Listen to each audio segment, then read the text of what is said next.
Hello everyone, welcome back to Shine Classes. First of all good evening to everyone. शुभ संध्या आप सभी को। आ जाइए फ्रेंड्स, आपका टाइम हो चुका है। यहाँ पर हम मिल रहे हैं, शाम के बज रहे हैं 4, जहाँ पर हम करेंगे अपनी क्लासेस।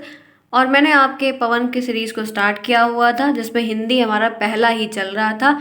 मैं किसी भी सब्जेक्ट में जो प्लेलिस्ट बन रही है वो किसी अलग से प्लेलिस्ट नहीं बनाने वाली हूँ, ताकि किसी भी बच्चे को प्रॉब्लम ना हो। एक मन में ये रहे कि अगर मैथ है तो मैथ की ही प्लेलिस्ट में आपको देखने को मिल जाएगा। ठीक है, तो इसीलिए मैंने कुछ अलग से नहीं बनाया है। ठीक है फ्रेंड्स, तो मैं आपको बता रही हूँ कि आपको कोई भी चीज़ें अगर किसी सब्जेक्ट में कराई जा रही है, किसी भी तरह के क्वेश्चंस कराए जा रहे हैं, पेपर कराए जा रहे हैं, कुछ भी है, तो कोई अलग फर्दर प्लेलिस्ट नहीं बनेगी। सिर्फ महामैराथन जब एग्जाम के पास में हम पहुँचेंगे तब वो सब अलग करेंगे, नहीं तो आपको सारी प्लेलिस्ट सब उसी में मिलेगी, सब्जेक्ट की जो प्लेलिस्ट बनी हुई, ताकि बच्चे इधर उधर ना परेशान, क्योंकि बहुत सारी प्लेलिस्ट बनी हुई है। तो चलिए फिर शुरुआत करते हैं आज की इस क्लास की। हमने लघुत्तरी यानी कि 2 नंबर के जो प्रश्न थे वो पवन सीरीज से पूरे कवर कर लिए थे। ये यहाँ पर मैं आज अति लघुत्तरी जो 1 नंबर वाले हैं उनको स्टार्ट करने चल रही हूँ। देखें कितने प्रश्न हैं यहाँ पर। तो ये आपके नए जो टॉपिक्स हैं, जो 1 नंबर के प्रश्न लेकर आपको अक्सर मिलते हैं, तो उनकी मैं शुरुआत करने चल रही हूँ। मुझे ये कल जो है भेजा था किसी बच्चे ने, नाम नहीं याद है मुझे, जिसने भी भेजा है। थैंक यू कि आपने सही तरह से पिक्चर्स भेजी हुई है, हेल्पफुल है। आइए फिर इसी के साथ फिर शुरुआत करते हैं आज की इस क्लास के। आप जुड़े शानी क्लास साथ, मैं हूँ शानी। यहाँ पर हम स्वागत कर रहे हैं आप सभी का। अगर कोई पहली बार आ रहा है और अभी तक आपकी पढ़ाई नहीं हो पाई है, आप जॉब करते हैं, हाउसवाइफ हैं, या बहुत सारे रीजन्स हैं, नहीं देख पाए, तो अभी भी 1 मंथ लगभग है जब तक आपका कोई भी क्लियरेंस नहीं होता है कि कब होना है एग्ज़ाम, क्योंकि बहुत कुछ डिले है। क्योंकि अभी नवरात्र दिख रहा है, तो जिसकी वजह से हो सकता है कि छुट्टी मतलब हो जाए, क्योंकि 3rd सेमेस्टर वाला रिजल्ट नहीं आया है, तो उनके रिजल्ट पे ही बहुत सारी चीज़ें डिपेंड करती हैं। फिलहाल के लिए कोई नहीं, हम अपनी पढ़ाई में लगे रहते हैं कि जब तक एग्जाम नहीं होता तब तक पढ़ना ही बेस्ट है, बाकी कोई ऑप्शन है नहीं, तो वही कार्य करते हैं। आप टेलीग्राम को ज्वाइन करिए, पोल के क्वेश्चंस वहाँ पर डेली 10 से 15 क्वेश्चन मैं करवाती हूँ। उसको करने के लिए उसमें प्रश्न रहते हैं, ऑप्शंस रहते हैं, आपको चूज करने, कुछ खुद करने को मिलता है तो ज़्यादा अच्छा रहता है, जैसा आप लोगों ने खुद ही कहा है। तो उसके लिए टेलीग्राम का लिंक आपको कमेंट बॉक्स में मिलेगा, अदरवाइज आप शानी क्लासेस डाल के सर्च कर सकते हैं। तो वहाँ पर आपको मैथ के पीडीएफ के क्वेश्चंस के जो ये सब है, और ये सीरीज जितनी हो रही है इनका पीडीएफ हम अब आपको, जैसे एक सब्जेक्ट कर लेंगे तो हम उसका सारा आपको सेंड कर देंगे, ताकि प्रॉब्लम ना हो। जिसके पास जो नहीं वो यहाँ से भी पढ़ सके, देख सकता है। ठीक है, ज़्यादा खरीदने की जरूरत नहीं है, एक ही लिया है, एक ही सीरीज खरीदा करिए, चाहे राजन की चाहे पवन की। नहीं तो आप दोनों पे वही प्रश्न देखेंगे ना, तो जब दो दो उत्तर मिलेंगे तो आप कंफ्यूजन में पड़ जाएंगे, क्योंकि सब पब्लिकेशन के राइटर अलग अलग अपना अपना लगते हैं, इस वजह से ध्यान रखिएगा। चलिए फिर शुरुआत करते हैं। और अगर आपको इन सारे विषयों के नोट्स चाहिए पूरी तरीके से प्रॉपर, तो टेलीग्राम पर जाइए, राज सर, उनसे कांटेक्ट करिए, बात कर लीजिए प्रॉपर तरीके से कि सर मुझे लेना है, वो आपकी हेल्प कर देंगे और आपको नोट्स मिल जाएगी। चलिए, सबसे पहला प्रश्न मैं स्टार्ट करती हूँ यहाँ पर। ये पहला प्रश्न आपके सामने, जैसे कि आप लोग बहुत तेज भी हैं, आराम से सबकी देख लिए हैं, जान लिए हैं, कर लिए, आगे आगे भागते हैं मुझसे, क्यों? चलो कोई नहीं, अच्छी बात है, करना चाहिए, इसीलिए तो मेहनत करिए। एक बात हमेशा ध्यान रखिएगा, अगर एक बच्चे का एग्जाम है, तो आप लोग जैसे ढेर सारे लोग हैं, आप लोग का एग्जाम है, तो जितनी मेहनत आप करते हैं उसके 2 मिनट मेहनत मुझे करनी पड़ती है, कि मुझे उतना सोचना पड़ता है कि मुझे अब उनको क्या बता देना है, अब उनको क्या बता देना है, ताकि उनके लिए हेल्पफुल होता है। तो उतनी मेहनत मुझे भी करनी पड़ती है। पहला प्रश्न देखिए, एकदम पढ़ा हुआ प्रश्न है। क्या कह रहा है?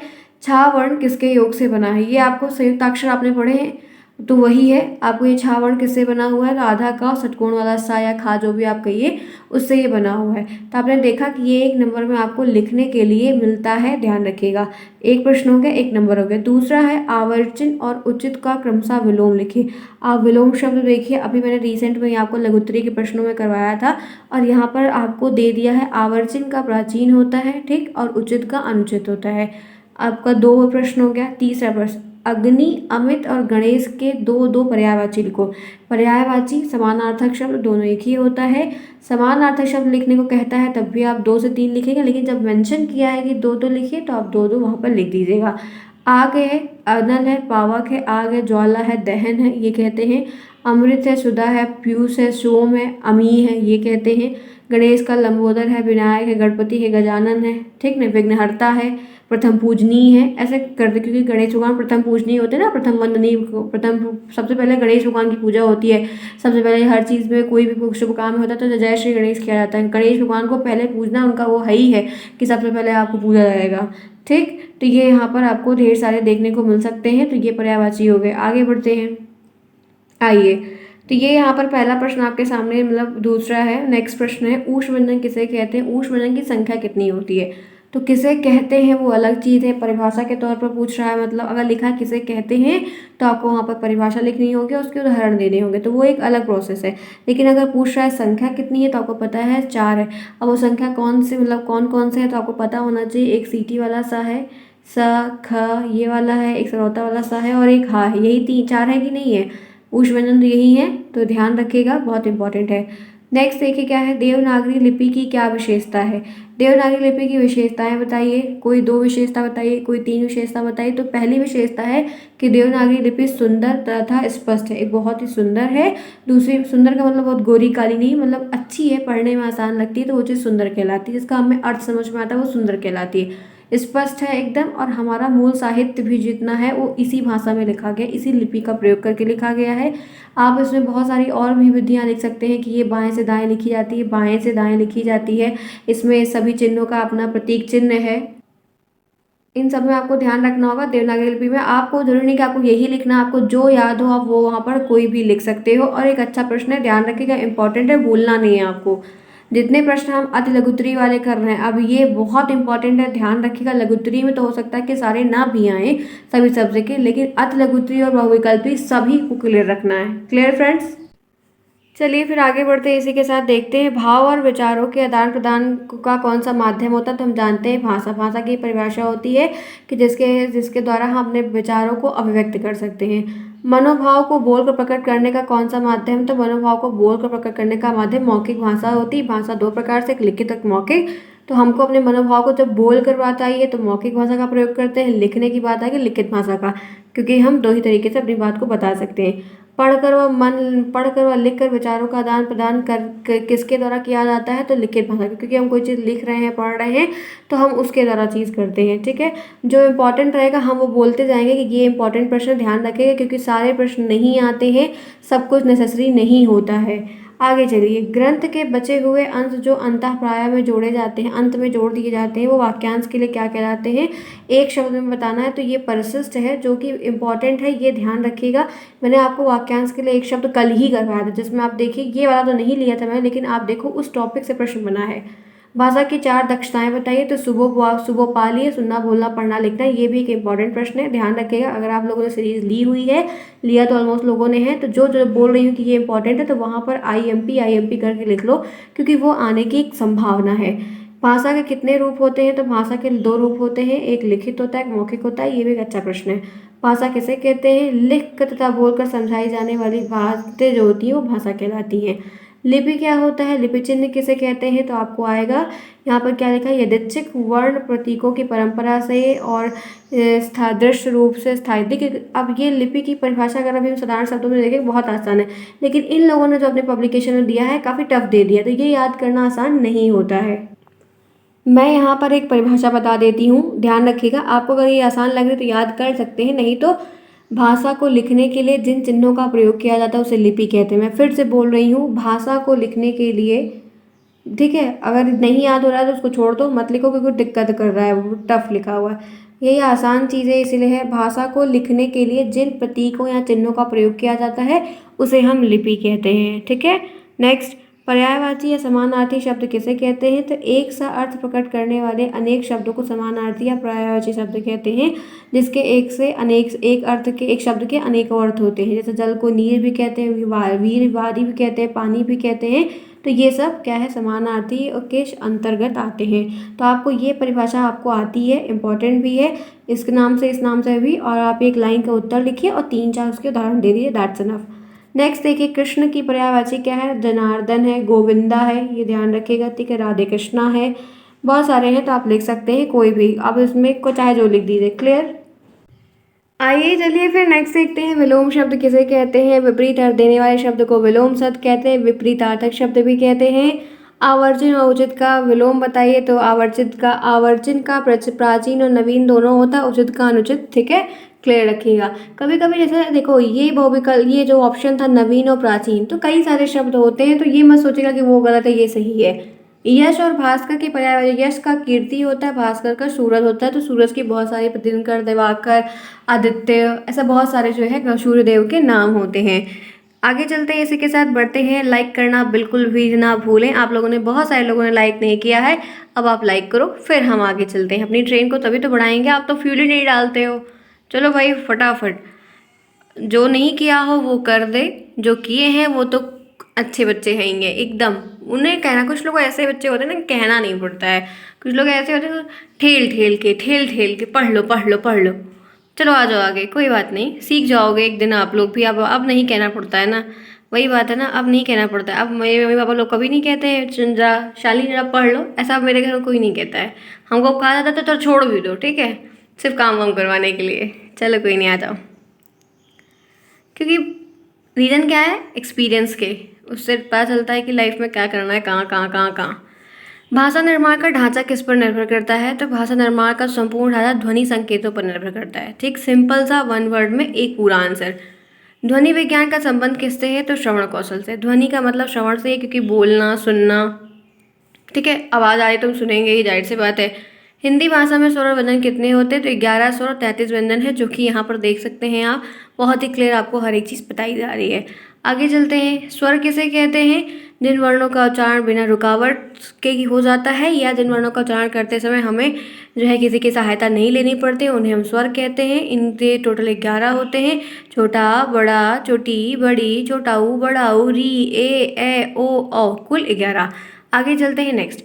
व्यंजन किसे कहते हैं? ऐसे अक्षर जो उच्चारण के समय ध्वनि फेफड़ों में अनुस्फुटित होकर इस स्थानों को स्पर्श करते हैं, वे व्यंजन कहलाते हैं। जो कि इनकी परिभाषा बहुत बोरिंग है और बकवास सी लग रही है, ये हमें याद नहीं होने वाली। आपको सिर्फ इतना बोलना है कि जिन वर्णों का उच्चारण बिना स्वरों की सहायता के नहीं हो सकता, उनको सहायता लेनी पड़ती है, उनको हम व्यंजन वर्ण कहते हैं। बिना सहायता, ऐसे वर्ण जो बिना सहायता के कभी उच्चारित हो ही नहीं सकते हैं, उनको हम व्यंजन वर्ण कहते हैं। ठीक है, कितने व्यंजन होते हैं? 33 होते हैं। वर्णमाला, पूरी वर्णमाला तो 52 होती है। ये अगर कहते हैं व्यंजन कितने होते हैं, तो आपको 33 है। वर्णमाला और व्यंजन में फर्क होता है, जो कि बच्चे बहुत नंबरिंग में गलत कर देते हैं।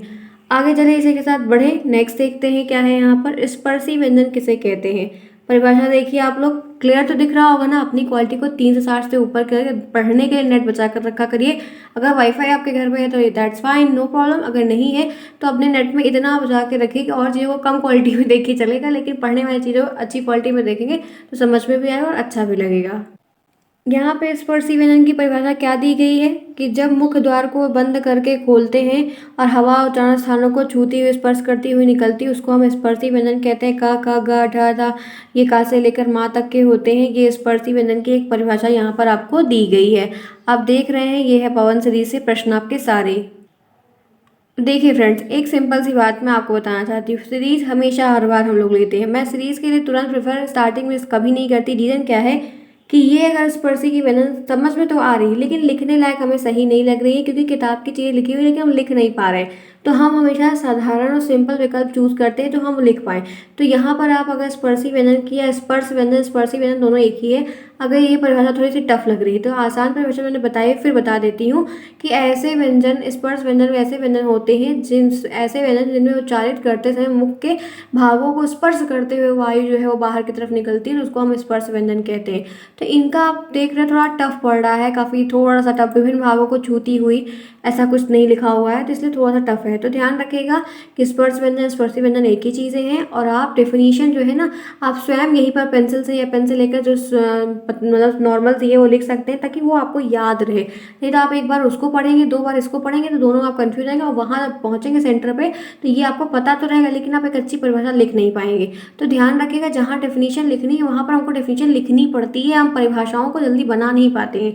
अगर बना लेते हैं, आप इतने कैपेबल हो गए आप बना लेते हैं आप, तो बहुत अच्छी बात है। नहीं तो आपको वही चीज़ों को, कुछ चीज़ों को ऐसे है जो सर्टिफाइड है वही याद करना होगा। और का से लेके माँ तक होते हैं, टोटल 25 होते हैं, इस बात को ध्यान रखिएगा। नेक्स्ट देखिए, स्पर्शी व संघर्षी व्यंजन किसे कहते हैं? देखिए उत्तर में दिया है कि जब मुख द्वार बहुत को बंद करके इस प्रकार बोलते हैं। अब देखिए कितनी अजीब बातें लिखी, ये प्रोनाउंसिएशन इनका बहुत गलत रहता है, इनकी जो भाषा लिखी रहती है वो भी बहुत गलत रहती है। अब स्पर्शी और संघर्षी व्यंजन किसे कहते हैं? बहुत सिंपल सी परिभाषा जो कि मैंने आपको यूपी टेट की क्लास में बताई थी और पढ़ाते वक्त भी आपको करवाया हुआ है।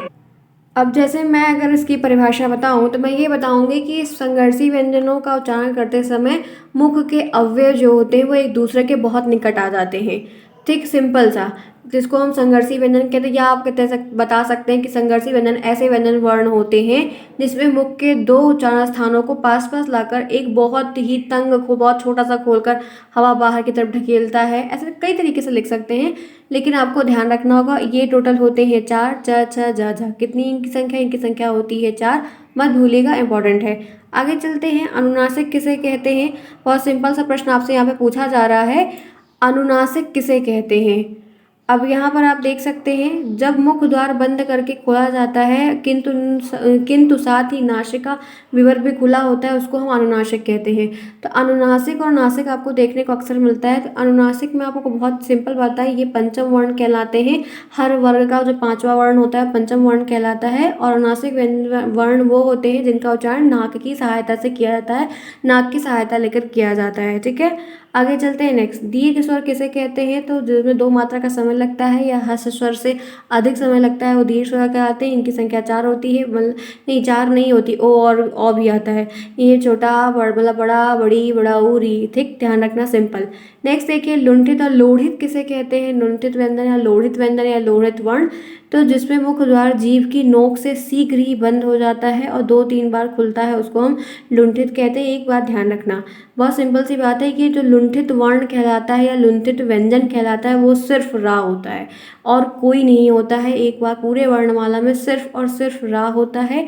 अब ये परिभाषा फिलहाल आती नहीं, लेकिन ध्यान जरूर रखिएगा। ठीक है, आगे चलिए। अर्धस्वर किसे कहते हैं? तो इसमें ये सिर्फ 2 ही होते हैं, या और वाह जो है ये अर्धस्वर कहलाते हैं। इनके बोलने मुख द्वार थोड़ा सकरा सा होता है, थोड़ा सा खुलता है ताकि हवा पास हो जाए, तो ये अर्धस्वर कहलाता है। क्लियर यहाँ तक? चलिए फ्रेंड्स, फिर आगे बढ़े इसी के साथ। चलो आ जाओ। अक्षर समूह का दूसरा नाम क्या होता है? तो वर्णमाला होता है। ध्यान रखिएगा, ये बहुविकल्पी भी बनता है कभी कभी। हर स्वर किसे कहते हैं? जैसे ऐसे स्वर जिनके उच्चारण में कम समय लगे या एक मात्रा का समय लगे वो हर्ष स्वर कहलाते हैं। इनकी संख्या 4 होती है, छोटा आ, छोटी ई, छोटा ऊ, ए। आगे चलते हैं, नेक्स्ट देखते हैं। आइए बढ़िया बढ़ते हैं। शब्द और पद से आप क्या समझते हैं? बहुत सिंपल सी परिभाषा आपसे पूछी गई है। शब्द एवं पद से आप क्या समझते हैं? तो वर्णों के सार्थक मेल को शब्द कहते हैं।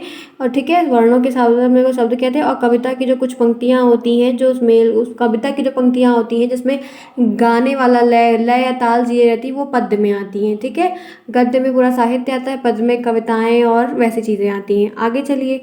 अंश और अंश में अंतर क्या है? तो एक अंश का मतलब कंधा होता है और एक अंश का मतलब हिस्सा होता है। तो यहाँ पर देखिए, सीटी वाला सा है तो इसका मतलब भाग होता है, और ये वाला जो सरौता वाला सा होता है इसका मतलब कंधा होता है। तो जो कि मैंने आपको अभी परसों नरसों ही शायद बताया था और करवाया भी खुद से है। आगे चलिए। अग और उन्मुख शब्द का विलोम, तो अग का विग होता है, उन्मुख का विमुख होता है, ध्यान रखिएगा। चलिए आगे चलते हैं।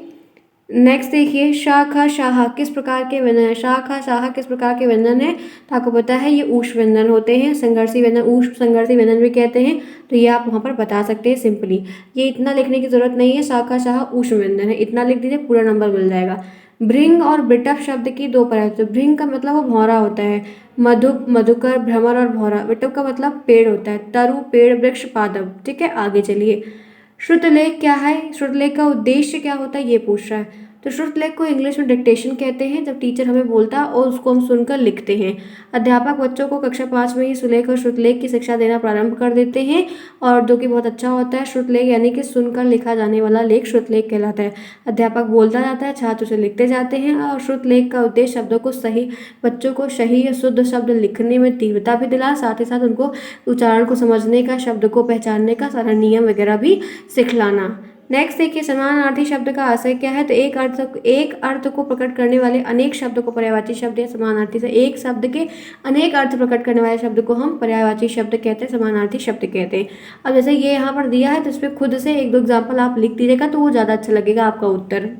नेक्स्ट देखिए, अब यहाँ पर क्या है कि व्यंजन का अभिप्राय स्पष्ट करिए क्या होता है? तो जिन वर्णों के उच्चारण मुख से निकलने वाली हवा के मार्ग में विभिन्न अंगों के टकराने के कारण रुकावट होती है, उन्हें व्यंजन कहते हैं। देख लीजिए फ्रेंड्स, इतनी ज़्यादा ये लोग खिचड़ी की तरह देते हैं, एक बार उधर बताएंगे, एक बार इस तरह, इतनी अलग अलग परिभाषाएं ये रिटर्न करते हैं। मुझे ये सीरीज इसीलिए कभी नहीं पसंद आती है। किसी भी सेमेस्टर में मैंने सीरीज से पढ़ के पेपर नहीं दिया। मैंने हर सेमेस्टर में, हर एक, उस समय तक कोई नोट्स वोट्स का सिस्टम नहीं था। मैंने हर समय अपनी खुद की नोट्स बनाई थी बुक से लेकर, और सभी सेमेस्टर्स में आपने जो है बुक से या कॉलेज में जो भी था किया, कभी इसके पीछे नहीं हुआ, क्योंकि ये इतना इस तरह की जैसे परिभाषा लिखते हैं, ये लिखते नहीं बनती है वहाँ पर। तो जैसे व्यंजन की परिभाषा आपने साधारण शब्दों में पढ़ी है वही बनाकर लिखना, इन सब चक्करों में मत पढ़ना, बहुत कन्फ्यूजन हो जाएगा, ठीक है। और याद करने की भी प्रयास मत करना। हिंदी भाषा के कौशल 4 होते हैं: सुनना, बोलना, पढ़ना। बार बार देखो वही रिपीट होता है। ध्वनि क्या है? भाषा की सबसे छोटी इकाई को ध्वनि कहते हैं, सिंपल सी परिभाषा। भाषा किसे कहते हैं? ध्वनि चिन्हों को समस्त भाग को हम भाषा कहते हैं, ये भी लिख सकते हैं, या हम अपने जो अभिव्यक्त करते हैं मनोभाव को उसको हम भाषा के द्वारा करते हैं, वो सब भी लिख सकते हैं। नेक्स्ट, तुकांत शब्द किसे कहते हैं? तुकांत शब्दों में उच्चारण की दृष्टि से सभी शब्दों में अक्षर और स्वरों की किसी भी प्रकार की एक रूपता देखने को मिलती है। तुकांत शब्द तुक वाले शब्द होते हैं, ठीक है, ऐसे साफ लिखना। तुकांत शब्द का अर्थ है अर्थात तुक वाले शब्द, ठीक है, जिसमें तुक भिड़ाते हैं हम लोग, तो वो लिख सकते हैं, जैसे रुष्ट, पुष्ट, टुष्ट, टोक, टोक, झोंक, झंडा, पंडा, संडा, अंडा, ऐसे। तो ये क्या है? ये तुकांत शब्द है, ये एक अच्छी परिभाषा है, ये कई बार आता भी है और लिखने को उदाहरण भी देख लीजिएगा। अनेकार्थी शब्द किसे कहते हैं? बार बार ये चीज़ देखें आप, कई बार आ रही है। तो भाषा को स्पष्ट और संक्षिप्त सुंदर बनाने के लिए वाक्यों को एक ही शब्द जब व्यक्त किया जाता है उसको में अनेकार्थी शब्द कहते हैं, ठीक है।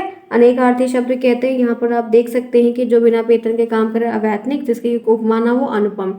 नेक्स्ट देखिए, हिंदी के अंतर्गत कितने विराम चिन्ह आते हैं? तो यहाँ पर 11 दिया है फ्रेंड्स, ये क्लियर नहीं है। पता है क्यों? क्योंकि आप देखेंगे तो आपको 13 मिलेगा, किताबों में देखेंगे 14 मिलेगा, मैंने भी शायद 14 या 15 आपको बताया है, और आप देखेंगे तो बहुत सारा है। तो कितने विराम चिन्ह होते हैं तो आप वहाँ पर फिलहाल लिख दीजिएगा, लेकिन 14 मेनली लिखिएगा। 14 और 16 मैंने ज़्यादा देखे हैं, तो वहाँ पर इतना तो क्लियरेंस नहीं रहेगा, लेकिन जो है ध्यान से कर लीजिएगा, कोई दिक्कत नहीं हो जाएगा। अल्पविराम का प्रयोग कब किया जाता है? तो किसी वाक्य में अल्पविराम का प्रयोग तो तनिक क्षण भर के, जो हमें कहीं रुकना, किसी वाक्य को हम बोल रहे हैं, लिख रहे हैं, और हमें जहाँ पे थोड़े से मिनट के लिए रुकना होता है वहाँ पर अल्पविराम का प्रयोग करते हैं। राम को जगाओ, सोने मत सोने दो। राम को जगाओ मत सोने दो, इसका मतलब क्या है कि राम को जगाओ, उसको सोने मत दो, कहीं जाना होगा या कोई काम होगा। और फिर एक लाइन ये बोली जा रही है कि राम को जगाओ, सोने मत दो, ठीक है, उसको जगाओ जगाओ, सोने मत दो, तो ऐसा कुछ है। विस्मयादिबोधक चिन्ह का प्रयोग कब करते हैं? तो विस्मयादिबोधक का चिन्ह का प्रयोग वाक्य के अंत में किया जाता है, ये बात सही है। जहाँ पे हर्ष, उल्लास, कुछ ऐसे भाव होते हैं वहाँ पर इनका प्रयोग करते हैं। लेखन के प्रकार बताइए। तो लेखन के 3 प्रकार हैं: सुलेख, अनुलेख और श्रुतलेख। ये एक अच्छा प्रश्न है, ध्यान रखिएगा। लेखन शिक्षण से आपका क्या अभिप्राय है? तो भाषा की ध्वनियों को जब प्रतीक और संकेत के माध्यम से लिपिबद्ध किया जाता है उसे लेखन शिक्षण कहलाता है। ये भी परिभाषा बहुत अच्छी है और सिंपल है। जो चीज़ें अच्छी हैं हम उसको खुद कहते हैं कि वो सही है, आपको करना है। लेखन शिक्षण की विधियाँ: जैक्टॉट विधि, पेस्टोलॉजी, मॉन्टेसरी, अक्षरबोध विधि, बहुत सारी विधियाँ, आप कुछ भी लिख सकते हैं। वाक्य किसे कहते हैं? मनुष्य के विचार को पूर्णता लिखित और मौखिक रूप से प्रकट करने वाले को हम वाक्य कहते हैं। वाक्य को परिभाषित करिए। वाक्य में भाव को व्यक्त करने की क्षमता होती है, तो आपको वाक्य की भी परिभाषा ध्यान रखनी है, जो कि आपके सिलेबस में वाक्य का टॉपिक नहीं दिया गया है, इसीलिए मैंने आपके सिलेबस में नहीं पढ़ा। लेकिन ये प्रश्न जो है ये आउट ऑफ सिलेबस है। यही कहती हूँ कि कुछ चीज़ें आउट ऑफ सिलेबस मिलती हैं जो कि आपको सीरीज से देखने को मिल जाएगी। हम सीरीज में भी बता देंगे और अपने आप से भी आपको करवा देंगे, तो आपका सारा काम हो जाएगा। ठीक है फ्रेंड्स, यहाँ तक समझ में आ रहा है? कोई प्रॉब्लम लग रही? बेसिक है। तो आज ये आपकी 23 मिनट की यहाँ पर क्लास हो गई। आज मैं इतना ही कंटिन्यू करूँगी, इसके बाद नेक्स्ट क्लास में आपको करके ये टॉपिक हम लोग कर लेंगे ओवर। आई होप समझ में आएगा, कोई दिक्कत नहीं हो। अगर किसी को कोई दिक्कत अभी तक रही है तो मुझे कमेंट बॉक्स में ज़रूर बताइएगा। क्लास पसंद तो आई होगी, ये भी बताइएगा। लाइक करना बिल्कुल नहीं भूलिएगा। चलते हैं फ्रेंड्स, फिर आपको इस रात में मिलेंगे 9 बजे। आज आपकी देखते हैं कौन सब्जेक्ट की क्लास होगी, क्योंकि अभी फिक्स नहीं हुआ है। पोल क्वेश्चन में अभी आपको मतलब ध्यान रखना है कि पोल क्वेश्चन दिन में हुए थे तो वो आपके हो जाएंगे, रोज़ हो रहे हैं। ज्वाइन करिए, पढ़िए, एंजॉय करिए। मैं क्लास का टाइमिंग और रखूँगी तो आपको बताऊँगी। मिलते हैं फिर नेक्स्ट में शाम को, तब तक के लिए take care, bye bye, best of luck.